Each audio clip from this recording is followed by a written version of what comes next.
semuanya, finally aku bikin juga video tentang parenting. Ini sebenarnya share aja sih, supaya kita nggak bosen aja. Di IGTV aku tuh isinya skincare semua. Jadi aku juga senang sih ngebahas tentang parenting. Ini share aja, sekedar kita bisa tukar pikiran gimana caranya mendidik anak dengan benar versi aku. Dan semua materinya udah aku print. Gila ya, seniat itu aku ngeprint ini, dan pertanyaannya semuanya bagus-bagus banget. Oke, aku akan memulainya dengan pertanyaan-pertanyaan dari kalian. Tapi mungkin gak semuanya aku jawab atau gak semuanya aku bacain, tapi aku akan merangkum semua pertanyaan-pertanyaan kalian menjadi satu. Ya, mungkin maaf banget kalau misalnya video ini nggak semuanya pertanyaan aku bahas, tapi next mungkin kalau ada part kedua dan responnya cukup baik, aku akan membahasnya lagi dengan pertanyaan-pertanyaan kalian. Oke? Oke, kita mulai dengan pertanyaan pertama. Ada perasaan takut tersendiri nggak sih Kak ketika anak sudah mengerti dan banyak bertanya? Dan bagaimana mengatasi anak yang keras kepala? Perasaan aku pastinya ketika anak sudah mulai banyak bertanya, itu bukannya sedih ya, tapi kita harus happy. Berarti begitu besar keinginan tahuan mereka tentang semua hal, dan dia bertanya pada orang tua, dan tugas kita adalah bagaimana cara menyampaikannya dengan baik. Harusnya sih sebagai orang tua kita harus happy sih dengan semua pertanyaan-pertanyaan yang kadang-kadang menyebalkan gitu pertanyaannya. Tapi aku ambil positifnya, berarti anak aku cukup pintar ya untuk bisa bertanya hal-hal yang kadang-kadang kita nggak bayangin gitu. Dan gimana cara mengatasi anak yang keras kepala? Menurut aku nggak ada ya anak yang keras kepala. Ketika mereka berargumentasi dan mereka mempertahankan argumen mereka, berarti kan mereka punya ego. Dan menurut aku itu bukan sebuah sifat keras kepala, tapi melainkan dia mencoba untuk mengeksplor dirinya, mengeksplor egonya mereka untuk bisa orang tua say yes gitu loh. Dan aku rasa selagi argumentasinya itu benar dan cukup bisa dimengerti, ya kita nggak perlu worry sih menurut aku gitu. Oke, lanjut ke pertanyaan kedua. Gimana caranya biar anak merasa adil disayang dan nggak cemburuan? Sebenarnya ini perasaan yang normal banget sih, apalagi biasanya dirasakan sama anak pertama ketika punya adik. Nah, dulu aku pernah melakukan trik ini, siapa tahu berguna buat kamu. Jadi aku selalu melibatkan Karan pada saat aku merawat si kecil. Misalnya nih, pas ganti popok gitu, aku selalu minta tolong Karan tolong dong ambil pampersnya. Atau pas aku lagi mandiin si kecil, aku minta tolong Karan tolong dong ambil handuknya. Jadi hal-hal seperti itu yang melibatkan dia, akhirnya dia punya perasaan bahwa dia dibutuhkan, bahwa kita masih memperhatikan dia. Nah, coba deh kalian lakukan itu, hal sesimpel itu, dan menurut aku itu cukup oke banget, dan aku terapin ke Karan. Dan pada saat itu Karan itu umurnya 2,5 tahun dan cukup mengerti gitu. Oke, kita lanjut ke pertanyaan selanjutnya. Pertanyaan selanjutnya. Meskipun berkarir, gimana caranya tetap bisa dekat dengan anak? Bagi dong tipsnya. Buat aku ini adalah sebuah prinsip hidup aku. Kalau aku udah nikah, prioritas aku adalah anak dan suami aku. Jadi nggak ada alasan buat aku nggak punya waktu untuk anak aku. Nah, walaupun sesibuk apapun, aku berusaha mau sekedar cuma ngobrol di tempat tidur pada saat mereka tidur, atau ngurusin mereka pada saat mereka mau berangkat sekolah. Itu banyak waktu kita mendekatkan diri dengan anak. Jadi sesibuk apapun karir itu nggak ada artinya dibandingkan kedekatan kita dengan anak. Dan aku selalu meluangkan waktu itu untuk anak-anak aku gitu. Next pertanyaan. Pertanyaan selanjutnya. Sebenarnya ini adalah pertanyaan yang menjadi problem para orang tua termasuk aku. Dan sometimes aku juga sering kasih hal ini ke anak aku. Kak, gimana sih caranya menangani anak yang kecanduan main gadget?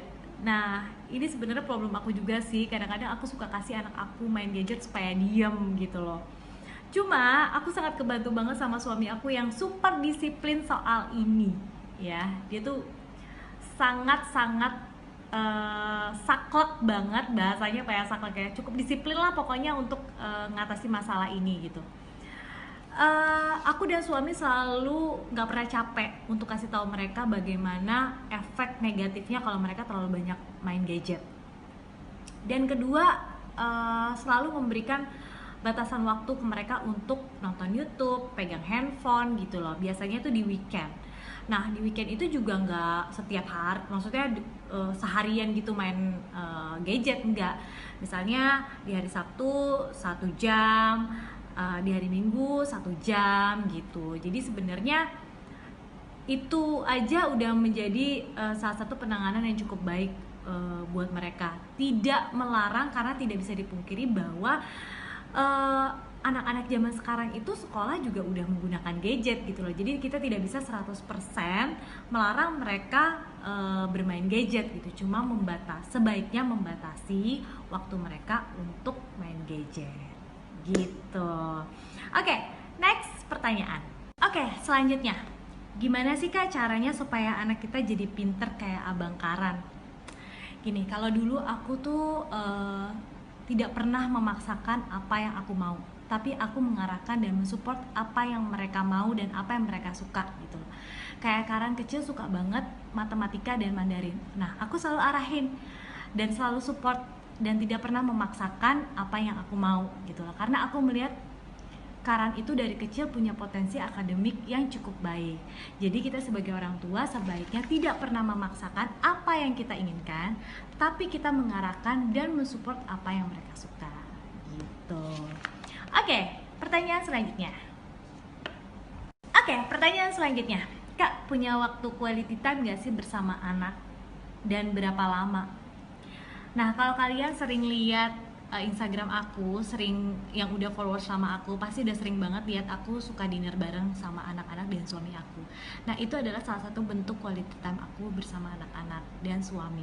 Nggak cuma itu aja, aku sering banget kayak nganterin mereka les musik setiap minggu, nganterin mereka main game ke mall gitu. Jadi kalau ditanya berapa lama quality time aku sama anak, aku nggak pernah punya batasan waktu berapa lama aku punya waktu untuk anak-anak aku. Sebisa mungkin aku selalu punya waktu quality time bersama anak-anak aku gitu. Pertanyaan selanjutnya, gimana sih Kak caranya membujuk anak yang malas belajar? Nah, sebenarnya ini hal yang sering terjadi juga di anak-anak. Jangankan anak-anak, kita aja yang dewasa juga kadang-kadang belajar terus bosen gitu loh.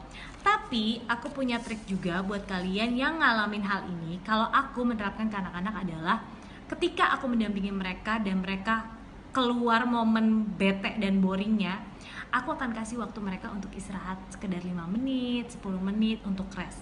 Dan aku akan ganti waktu istirahat mereka menjadi sebuah game. Entah itu main ular tangga, entah itu main tebak kata, atau apapun itu gitu loh. Jadi mereka nggak boring, kita buat momen belajar itu adalah hal yang fun gitu. Nah, nanti kalau udah rest baru deh kita mulai lagi gitu. Hal sesimpel itu sih bisa kamu lakuin dan kamu coba.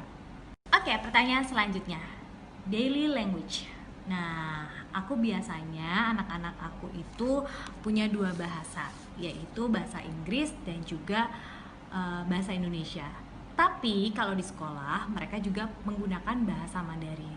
Cuma kalau di rumah sehari-hari aku menggunakan bahasa Indonesia aja, karena bagaimanapun juga mereka harus bisa berbahasa Indonesia yang baik dan benar gitu. Jadi kalau daily di rumah aku sih lebih ke bahasa Indonesia, papanya lebih ke bahasa Inggris. Tapi kalau di sekolah mereka bahasa Inggris dan juga bahasa Mandarin gitu.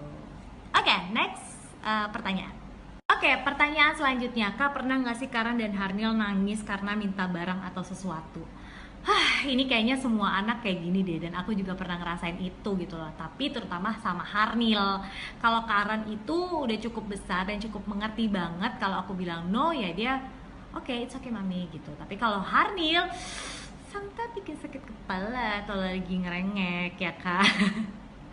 Tapi gak apa-apa, itu normal sih anak-anak menurut aku. Dan aku biasanya akan selalu kasih pengertian ke mereka bahwa gak setiap hal atau sesuatu yang mereka inginkan aku harus bilang iya, dan gak semua hal atau semua barang yang mereka mau mereka bisa dapetin gitu.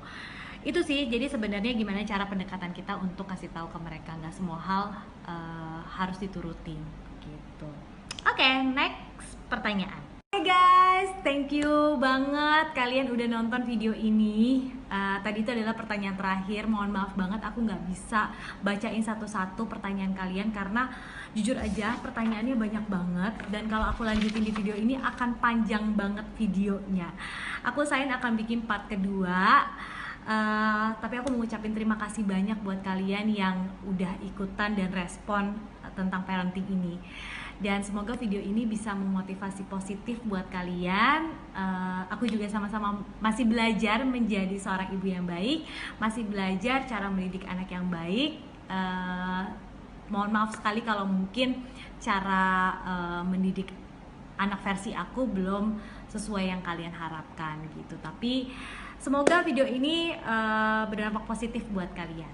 Oke, thank you for watching dan see you next video.